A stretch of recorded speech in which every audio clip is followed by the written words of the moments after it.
अपने प्रवचन क्रम के तृतीय दिवस पर आज पुनः प्रातःकाल हम सब लोग यहाँ एकत्र हुए हैं और अपनी लौकिक यात्रा से थोड़ा आध्यात्मिक यात्रा की ओर चलने का प्रयत्न करेंगे। मानव के जीवन में वस्तुओं और पदार्थों का अभाव अब उतना नहीं रहा है जितना पहले रहा करता था। लौकिक परिस्थितियां भी व्यक्ति की बाहर से अधिक सुधरी हुई दिखाई पड़ती, भीतर से वे सुधरी हुई है या नहीं इसका आकलन एक सन्यासी नहीं कर सकता है, क्योंकि उसको तो केवल अपने भोजन और अपने वस्त्र तक का ही विधान करना पड़ता है और वो विधान समाज के उदार लोग अपने आप कर देते हैं। लेकिन जो दिखाई पड़ता है उससे लोगों को लगता है समाज में काफी लौकिक भौतिक उन्नति हुई है, वस्तुओं की संख्या भी बढ़ी है, पदार्थ भी नए नए लोगों को उपलब्ध हो रहे हैं। इन सब के मध्य मानव की मानसिक वृत्ति को शुद्ध रखने के लिए उसकी आध्यात्मिक यात्रा भी होती रहनी चाहिए। और इसी दृष्टि से आप सब बड़े भाग्यशाली हैं कलकत्ता निवासी कि यहाँ समय समय पर कथाकार, संत, महात्मा, आचार्य, चिंतक, शास्त्रज्ञ, साधक, तांत्रिक, मांत्रिक, पता नहीं कितने लोग आते हैं और जिसकी जहां रुचि है वहां से वो कुछ ग्रहण करने का प्रयत्न करता है। इतना ही ध्यान रखना चाहिए कि मानव को रुचि में न रहकर सुरुचि में जाने का प्रयत्न करना चाहिए और जीवन में सुनीति में स्थापित होने का भी प्रयत्न करना चाहिए। आइए मन की वृत्तियों को एकाग्र करने के लिए क्षण प्रभु का नाम ले लें और फिर आपसे नवधा भक्ति के संबंध में जो विचार चल रहा है उस पर विचार विमर्श करें। श्री राम जय राम जय जय राम।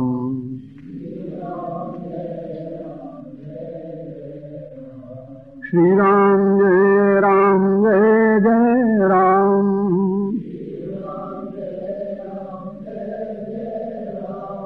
श्री राम जय राम जय जय राम।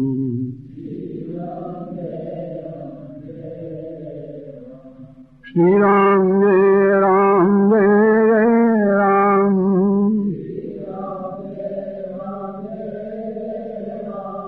श्री राम जय राम जय जय राम।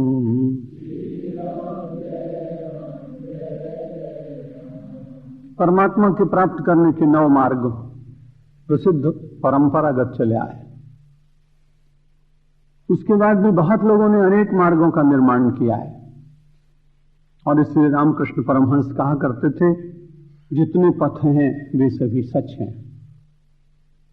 लेकिन पारंपरिक रूप से हम सब लोग नवधा भक्ति का स्मरण और उन मार्गों पर चलने का प्रयत्न करते रहे हैं और इसलिए करते रहे हैं कि वे मार्ग बहुत प्राचीन होने पर भी नित्य नवीन हैं और उन सब मार्गों पर चलकर लोगों ने अपने जीवन के परम सत्य का दर्शन किया है।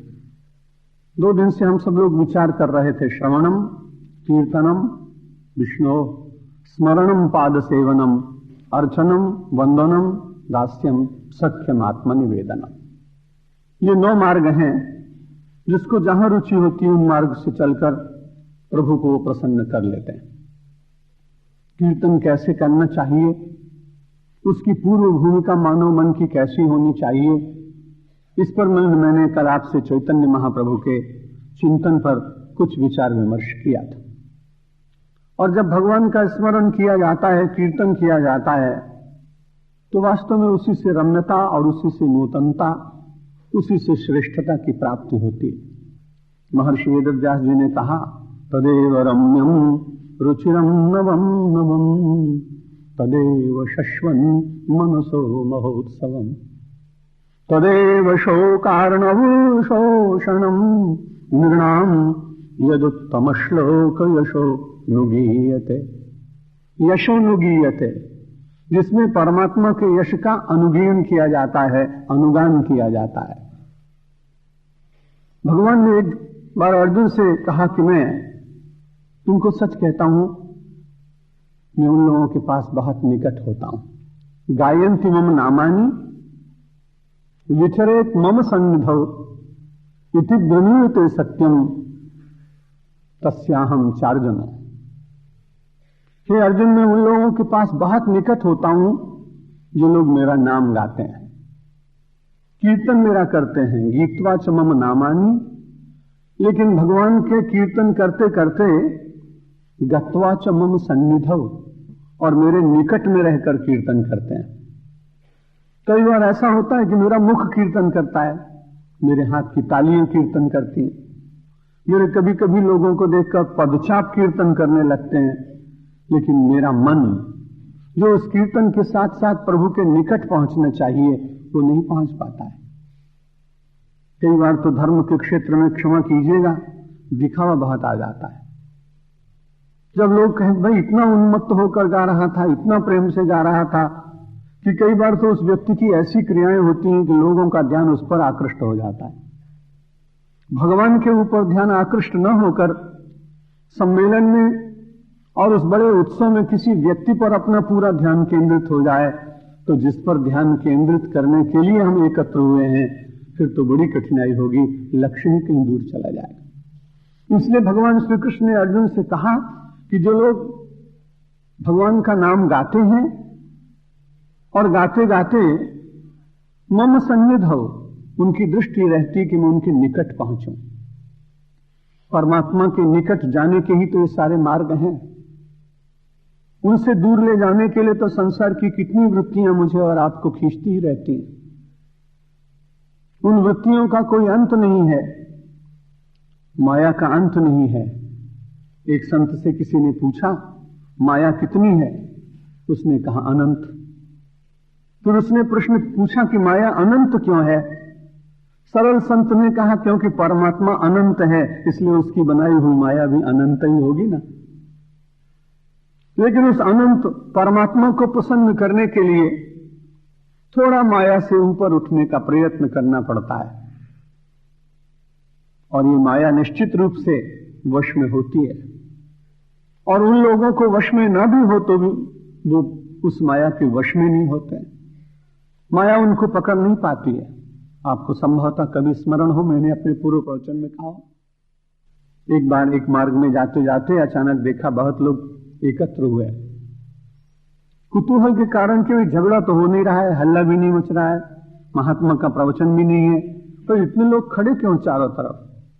तो स्वाभाविक रूप से कार से उतरकर 2 मिनट देखने का मन हुआ।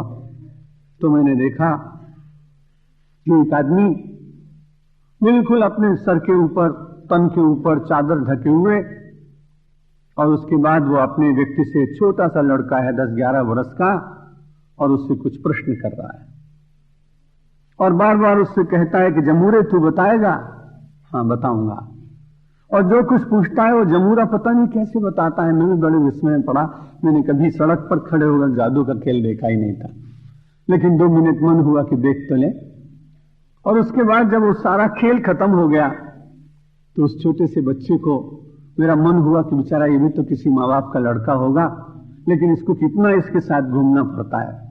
तो मैंने उसको अलग से बुला के कुछ मिठाई जो मेरे पास थी दी, और एक प्रश्न उससे किया कि भाई हमारे जैसा आदमी भी खड़े होकर और तेरे जादूगर से प्रभावित हो गया, लेकिन तू बता कि मैं देख रहा था कि तेरे मुंह पर कोई विचित्रता नहीं है, कोई उत्सुकता नहीं है, कोई कुतूहल नहीं है।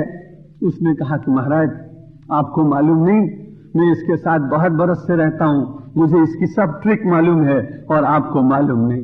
मैंने कहा बस यही बात है, अगर जादूगर के साथ जमुआ बन के रहे तो उसको ट्रिक का पता लग जाता है। ये परमात्मा अनंत है, और यदि इसके साथ आदमी रहे तो माया की ट्रिक का पता लग जाएगा। जैसे जमूरा प्रभावित नहीं होता, वैसे आप भी प्रभावित नहीं हो। गोस्वामी तुलसीदास जी ने इसका समर्थन किया है कि नटकृत विकट कपट खगराया, और नट से वो कहीं न व्यापई माया। नटकृत विकट कपट खगराया, कि नट से वो कहीं न व्यापई माया। बड़ा कपट मृग करता है वो, नटकृत विकट कपट, साधारण कपट नहीं करता है, विकट कपट करता है। लेकिन विकट कपट करने के बाद भी नट से वो कहीं जो नट का सेवक जमूरा है ना, उसके ऊपर नट की माया जरा भी प्रभाव नहीं डालती। अब विचार करें कि संसार से सबसे बड़ा नट कौन है, तो आप तो भगवान कृष्ण को बहुत नट नहीं कहते हैं, तो बुरा लगेगा ना हम लोगों को, इसलिए हम कहते हैं नटवर, यानी जादूगरों में सबसे श्रेष्ठ। अगर उसका आप शाब्दिक अर्थ करें तो पीसी सरकार उसके सामने खड़े नहीं हो सकते। भगवान श्री कृष्ण ने के लिए कहा नटवर। जितने संसार के नट हैं, जादूगर हैं, उनमें सबसे श्रेष्ठ है भगवान श्री कृष्ण। लेकिन उसकी की हुई माया से नट से वो कहीं न व्यापे माया। जो परमेश्वर का सेवक है, जो परमेश्वर का अंतवासी है, जो परमात्मा की चरण शरण में है, जो परमात्मा का कीर्तन करता है, जो परमात्मा के संबंध में श्रवण करता है, तदेव रम्यम रुचिरम नवम नवम तदेव शश्वन मनसो महोत्सवम तदेव शोकार्णव शोषणम नृणाम यदुत्तम श्लोक यशो नुगीयते। जब परमात्मा के यश का अनुगान किया जाता है, कल मैं आपसे निवेदन कर चुका हूं, कीर्तन दो प्रकार का होता है, एक नाम कीर्तन और एक गुण कीर्तन। उस गुण कीर्तन को यश कीर्तन भी कहते हैं। महर्षि वेदव्यास ने कहा यशोनुगीयते। जब आप किसी का यश गाते हैं तो उससे होता क्या है कि लौकिक लोग प्रसन्न होकर आपको थोड़ी वस्तुएं देते हैं, अधिकार दे देते हैं, और परमात्मा का यश कीर्तन किया जाए, बड़ा लाभ है। लाभ यह है कि परमात्मा का यश कीर्तन करने से मानव के शोक का समुद्र सूख जाता है। तदेव शोकार्णव शोषणम नृणाम। मनुष्य के जीवन की सबसे बड़ी कठिनाई क्या है? शोक। और मेरी ही कठिनाई नहीं, आपकी कठिनाई नहीं, अर्जुन की भी यही कठिनाई थी। गीता के प्रथम अध्याय में शोक से ही तो संविघ्न हो गया था, शोक संविघ्न मानसा, और उस शोक के कारण कर्तव्य से हट गया था। जब भी मानव के जीवन में शोक आता है, एक पर्दा पड़ जाता है, एक आवरण आ जाता है। उस आवरण के कारण कर्तव्य से च्युत होता है, अथवा कर्तव्य का ज्ञान नहीं होता, विवेक पर भी एक पतला सा पर्दा पड़ जाता है। कोई व्यक्ति संकीर्तन करता है, कोई भगवान का श्रवण करता है, उसको लाभ क्या है? एक भाई ने मुझसे पूछा था कि परमात्मा को प्रसन्न करने के लिए ही पूजा करनी चाहिए क्या? मैंने कहा एक दृष्टिकोण वो भी है। अपने से पूज्य को प्रसन्न रखने से उसकी प्रसन्नता का थोड़ा सा शुभ भाव हम सब लोगों को मिलता है। पिता को प्रणाम करते हैं, गुरु को प्रणाम करते हैं, माता को प्रणाम करते हैं। प्रातः काल उसके हाथ में कुछ ऐसा तो नहीं रोज होता कि हमें कुछ दे, और हमारी भी अपेक्षा नहीं होती कि हर प्रणाम करने के बाद पिताजी माताजी मुझे कुछ दे ही दें। लेकिन हम क्यों करते हैं?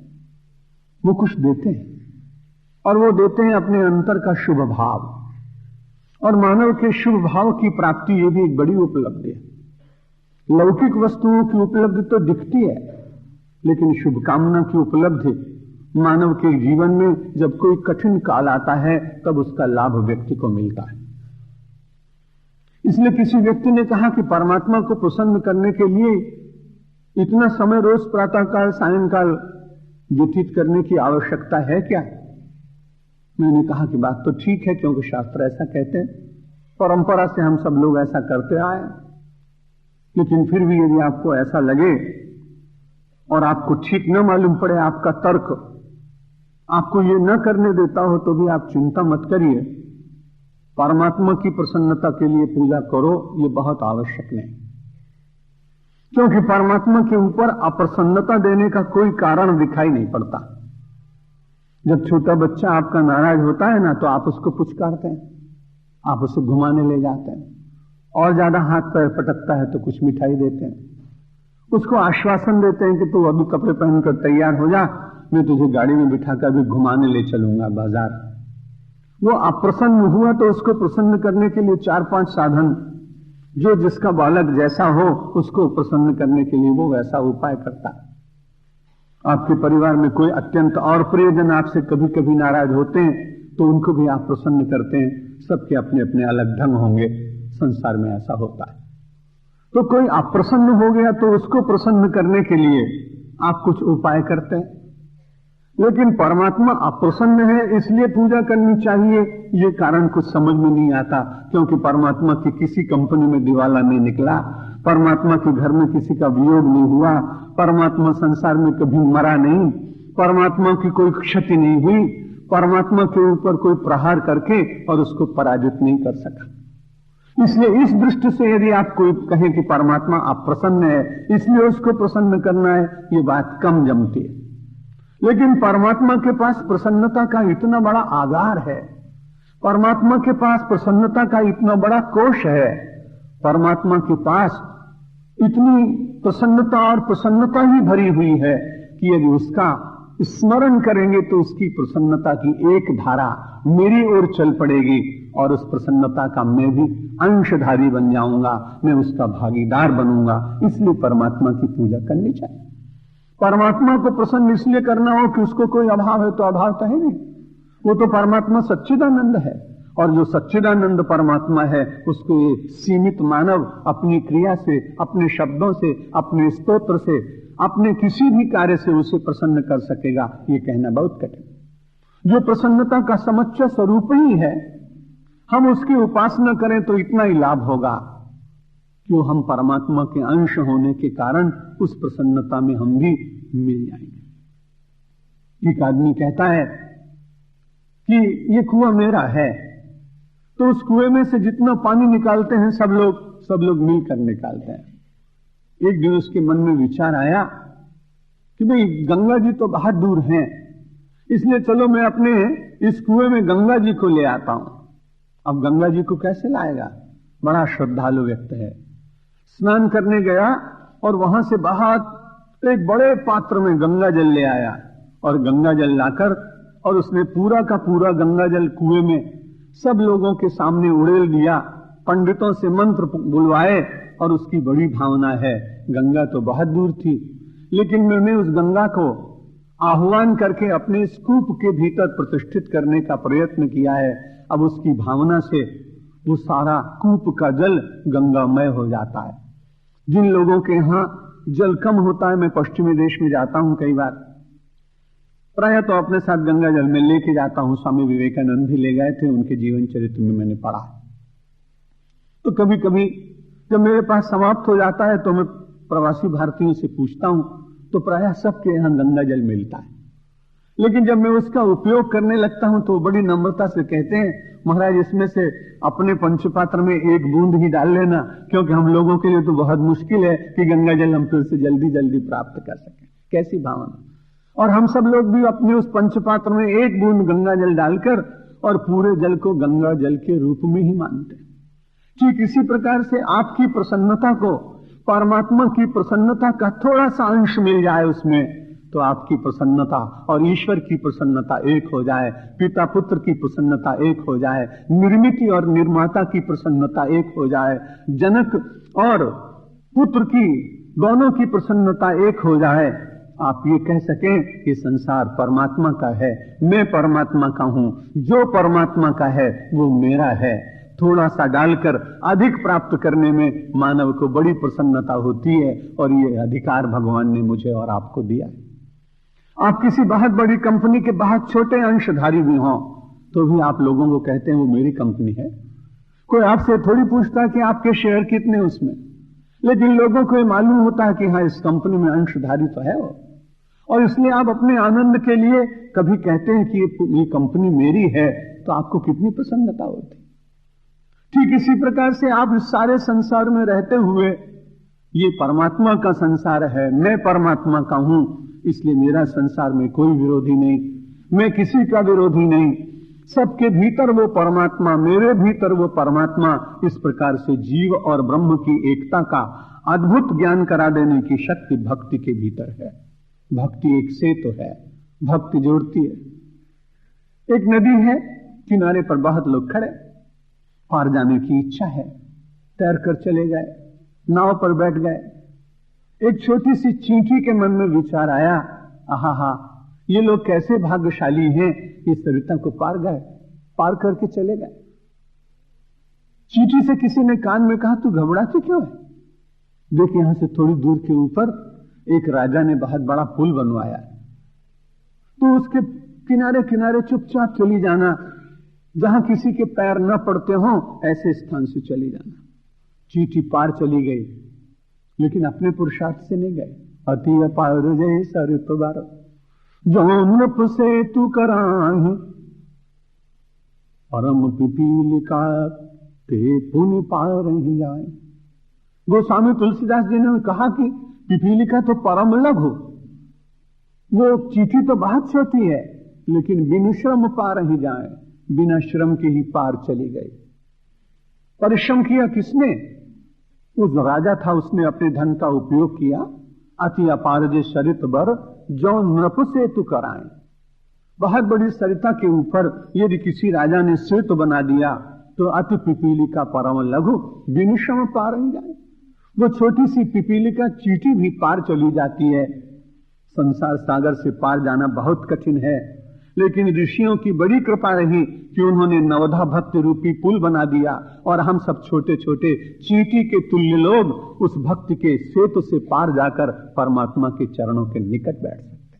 तदेव रम्यम रुचिरम नवम नवम तदेव शश्वन मनसो महोत्सवम तदेव शोकार्णव शोषणम नृणाम युदुत्तम श्लोक यशो नुगीयते।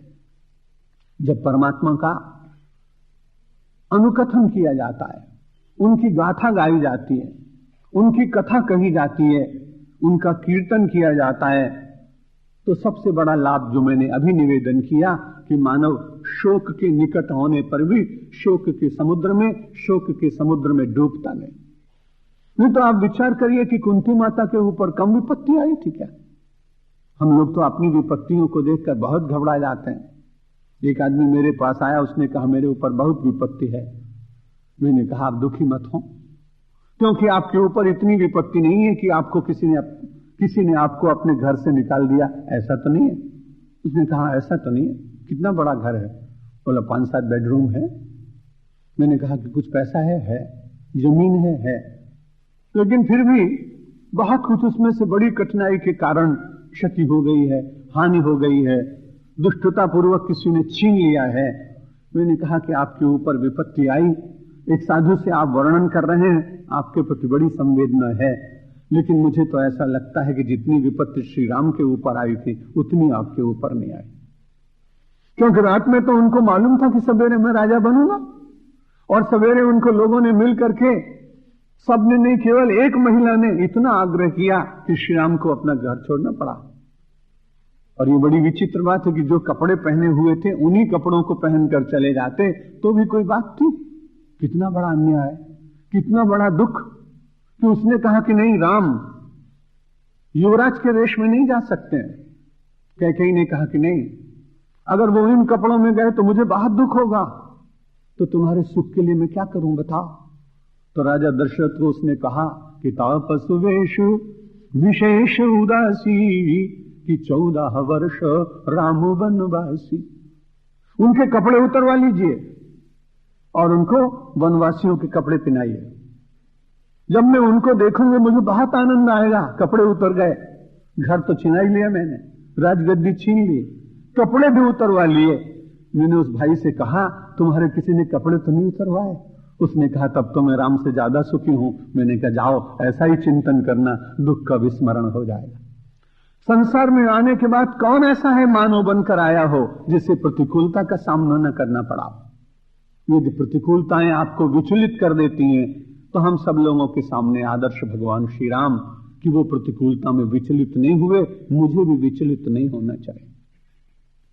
प्रतिकूलता में भगवान श्री कृष्ण विचलित नहीं हुए, पूरा का पूरा जीवन संघर्षमय।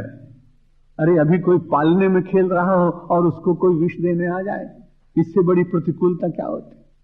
उस बालक ने किसी का कुछ बिगाड़ा तो नहीं था, लेकिन पूतना वहां आ गई और विषपान कराने लगी। ये तो भगवान की अपनी सामर्थ्य थी, उन्हें ज्ञात हो गया। और उन्होंने कहा कि चूंकि ये मां बनकर आई है, अभी बड़ी कठिनाई, श्री कृष्ण के सामने बड़ा धर्म संकट। इतने छोटे से बालक के सामने धर्म का निर्णय करना बड़ा कठिन काम। लेकिन एक ये मन कह रहा है कि दुष्टा है, इसलिए इसको दंड देना चाहिए, और दूसरा धर्म ये कह रहा है माता बनकर मातृ स्तन पान कराने के लिए आई है, इसलिए इसे माता का सम्मान देना चाहिए। भगवान श्री कृष्ण ने दोनों बातें पूरी की। उसके प्राणों को खींच लिया क्योंकि दुष्ट बन करके आई, लेकिन जब उसके प्राणों का विसर्जन होने लगा तो परमात्मा को गति देने की जब बात आई तो उन्होंने कहा, भगवान क्योंकि ये मेरे सन्मुख आई थी, अगर ये पीछे से मुझे छुरा मारती तो मैं इसके ऊपर दया न करता, लेकिन मेरी बड़ी कठिनाई ये रही कि ये मां बनकर आई और मां और बेटे दोनों आमने सामने होते हैं, इसलिए मेरी प्रतिज्ञा है कि सन्मुख होए जीव मुहि जबहि तो जन्म कोटि अग नाशौ तबहि। जब जीव मेरे सन्मुख हो जाता है तब मैं उसके करोड़ों जन्मों के पापों को नाश कर देता हूं। इसलिए एक मेरी वो प्रतिज्ञा और दूसरी मेरी ये प्रतिज्ञा कि दुष्टों का संहार करने के लिए मैं जन्म लेता हूं। दोनों प्रतिज्ञाओं को एक साथ पूरा करना और इतनी बाल्यावस्था में कितनी कठिन बात है, लेकिन भगवान ने उसके प्राण लिए। जब उसका देह विसर्जन होने लगा तो उसको सद्गति मिले, इसलिए उसने लेभे गतिम धातृजताम दयालु, उसको वो गति मिली जो किसी भाई को मिलती है, किसी मां को मिलती है, और भगवान ने उसको एक पुण्य लोक में वहां प्रस्थान कराया, वहां स्थान दिलाया। निवेदन में ये कर रहा था कि ये जो नवधा भक्ति के श्रवण से जो नौ मार्ग मुझे और आपको मिलते हैं, इनसे होगा क्या? कई लोगों को विचार आता है कि भाई इससे होगा क्या? तो होगा ये, तदेव शोकार्णव शोषणम नृणाम।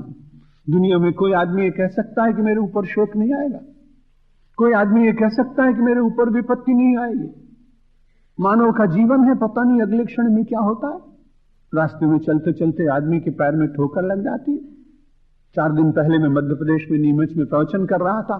एक बड़े करोड़पति बंधु है, रोज विचार करते थे कि आज प्रवचन में जाएंगे, आज प्रार्थना में जाएंगे। प्रार्थना वहां भी 7:30 बजे होती थी। गांव बड़ा छोटा था, 25,000 की आबादी और उपस्थिति 6,000 की होती थी, क्योंकि गांव में बहुत कम साधु संत जाते हैं, इसलिए लोग बैलगाड़ियों में बैठ के, ट्रकों में बैठकर, ट्रैक्टर में बैठ के आते। अब ये कैसी विचित्र बात कि उस आदमी के मन में रोज विचार आता था कि सवेरे की प्रार्थना में जाएं तो ठीक, लेकिन कोई ऐसा काल, ऐसे क्षण, कोई विवशता वो नहीं आ पाए। तो दूसरे दिन मैंने सुना कि रोज सोचते थे कि सवेरे जाएंगे जाएंगे, पर आ नहीं पाए। आज अचानक उनका स्नान करते समय बाथरूम में पैर फिसल गया और उनको बहुत चोट लगी है, शायद उनको बॉम्बे ले जाना पड़ेगा। आदमी बड़े सज्जन उदार दानी थे।